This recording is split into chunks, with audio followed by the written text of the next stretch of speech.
Pandian star new பிரேமோ மகிழ் வந்து மாமா நான் எந்த தப்பும் பண்ணலை அப்படின்ட்டு சரவணன் கிட்ட எவ்வளவோ சொல்கிறாங்க. ஆனால் சரவணன் கேட்காம போது நிப்பாட்டு, எல்லா பண்ணுற தப்பெல்லாம் பண்ணிட்டு ரொம்ப நல்லவ மாதிரி நடிக்கிறியான்றாங்க. உன்னை பார்க்கவே எனக்கு சுத்தமாக பிடிக்கல, உன்னை பார்த்தாலே எனக்கு கோவமாக வருது. எத்தனை முறை தான் ஏமாத்துவ, குழந்தை விஷயத்தில் ஏமாத்த உனக்கு எப்படி மனசு வந்தது? குழந்தை விஷயத்தில் ஏமாற்ற மாட்டேன்னு நினச்சேன், ஆனால் இப்படி என்னை ஏமாத்திட்டியே அப்படின்ட்டு ரொம்ப கவலையோடு இருக்காங்க. இல்லை அது வந்து என்ன வந்து போய் இனிமேல் எதுவும் பேசாத மயிலு, இந்த அளவுக்கு கொஞ்சம் கூட மனசாட்சி இல்லாத நடந்திருக்க, நீயும் குடும்பமும் சரியான ஃப்ராடா இருக்கீங்க. இந்த அளவுக்கு ஒரு ஃப்ராடு குடும்பத்தை நான் பார்த்ததே கிடையாதுன்றாங்க.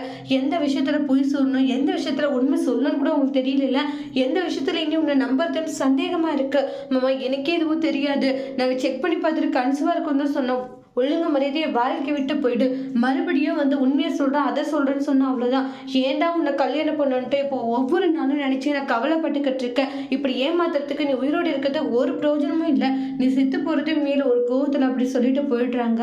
அதை கேட்ட தங்கமயிலுக்கு ரொம்ப அதிர்ச்சியாக இருக்குது. நான் உசுரோடு இருக்கிறது பிரச்சனைன்னா நம்ம செத்துடலாமா அப்படின்ட்டுலாம் தங்கமயில் ஒரு தவறான முடிவு எடுக்கிறாங்க.